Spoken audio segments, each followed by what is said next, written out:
Les méthodes de séparation.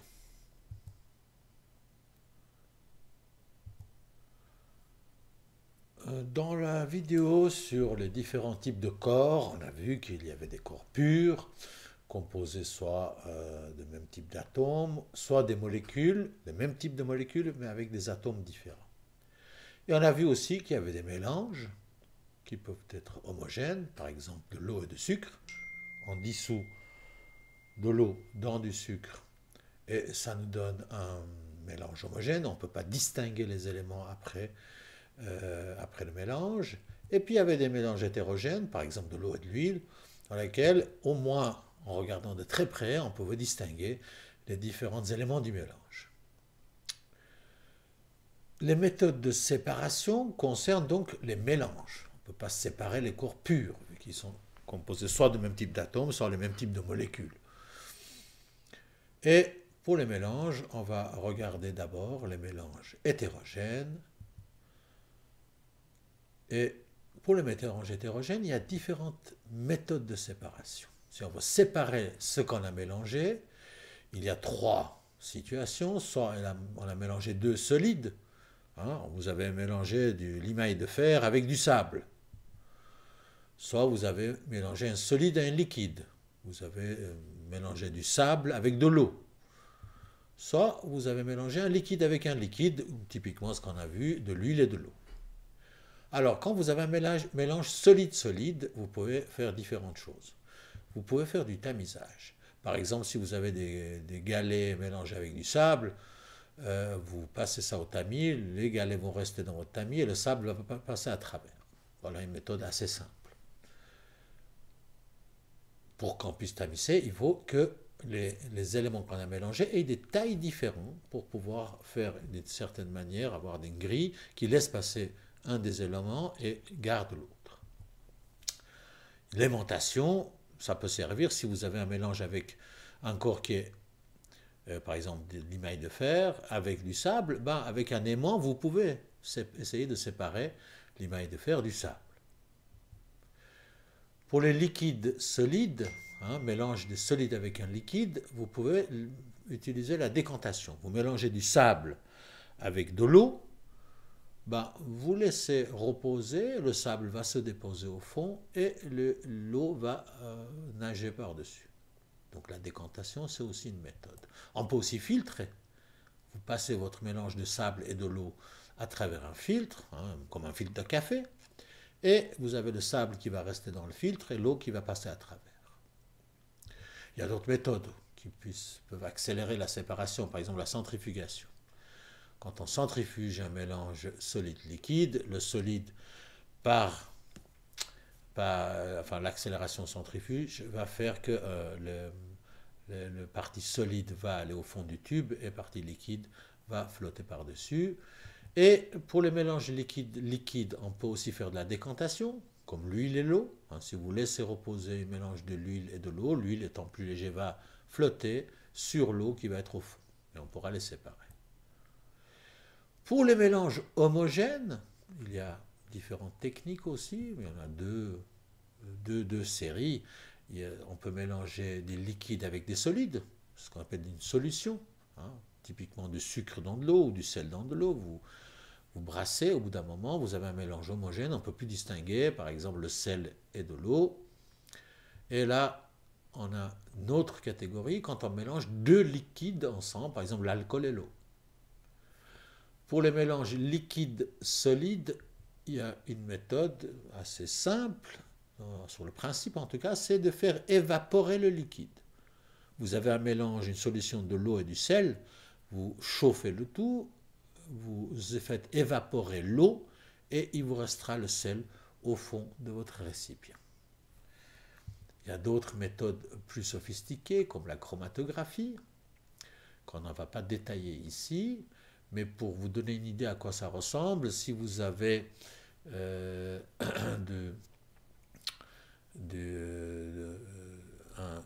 solide dans un liquide, on peut faire migrer ce mélange dans une sorte comme un papier buvard et vous verrez apparaître les différents constituants. C'est comme l'encre qui se propage dans un papier buvard et vous avez, si vous regardez la frange, les différents composants qui apparaissent. Vous avez un peu de jaune, un peu de brun, etc. Pour les mélanges liquide-liquide, la méthode la plus, disons, évidente, la première méthode auquel on peut penser, c'est la distillation. C'est comme ça, par exemple, quand on sépare l'alcool de l'eau dans un mélange pour faire, par exemple, une eau de vie. Et puis, il y a des méthodes plus sophistiquées comme la chromatographie, qu'on ne va pas non plus détailler ici. Je vais vous donner un peu plus de détails sur deux de ces méthodes de séparation qui sont décrites dans le programme de maturité suisse. C'est la filtration et la distillation. Alors, la filtration est une méthode de séparation qui ne concerne que des mélanges hétérogènes. Ici, par exemple, imaginez qu'on a de l'eau mélangée avec des grains de sable. Vous avez donc une phase liquide qui est faite de l'eau et une phase solide des grains de sable. Comment on peut séparer ces deux éléments? Par la filtration. On va prendre un autre récipient, on va mettre un entonnoir, et dans l'entonnoir, on va mettre un filtre. Ça ressemble aux machines à café, que vous connaissez peut-être, où on met le café dans le filtre et on fait passer de l'eau. C'est le même, disons, on peut imaginer que le filtre, c'est du filtre à café qu'on a mis là-dedans.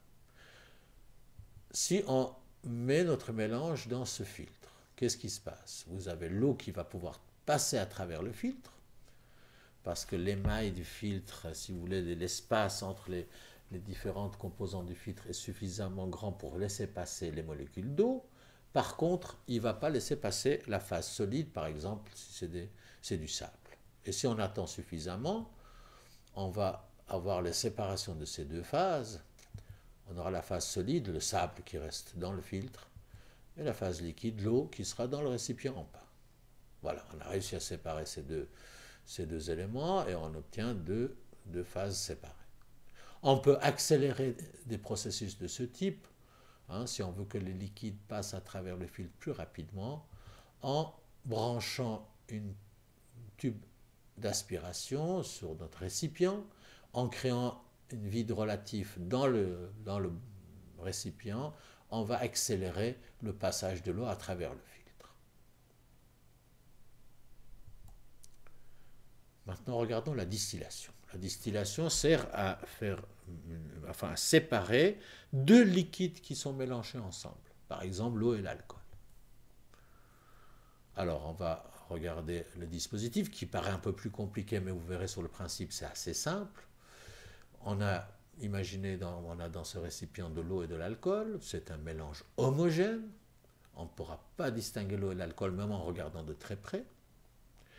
Et on va se baser sur le fait suivant. L'eau et l'alcool n'ont pas la même température d'ébullition.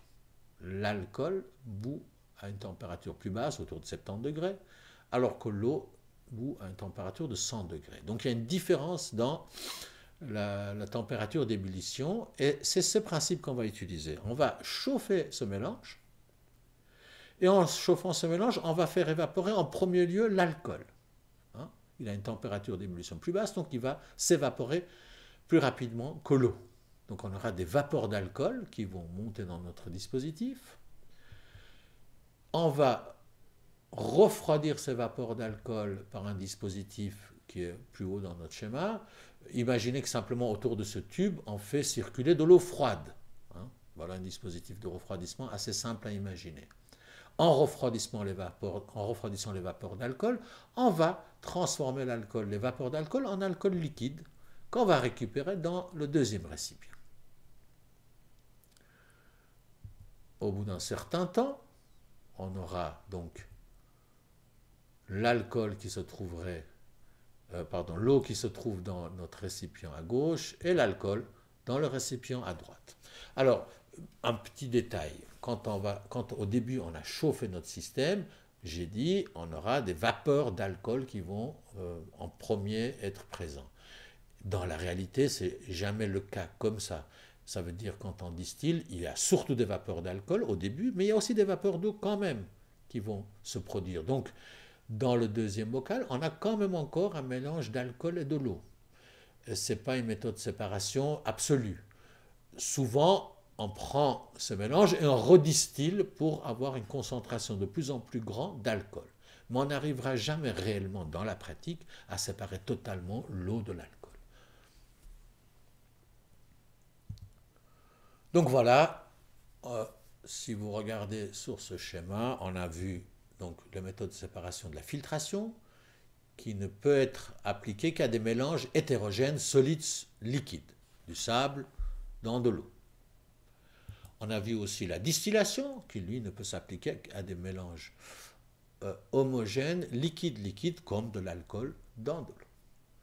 Pour les autres méthodes, si cela vous intéresse, vous avez pas mal d'explications sur Internet qui se trouvent à gauche à droite, mais dans ce module, on va s'arrêter à ces deux types de séparation.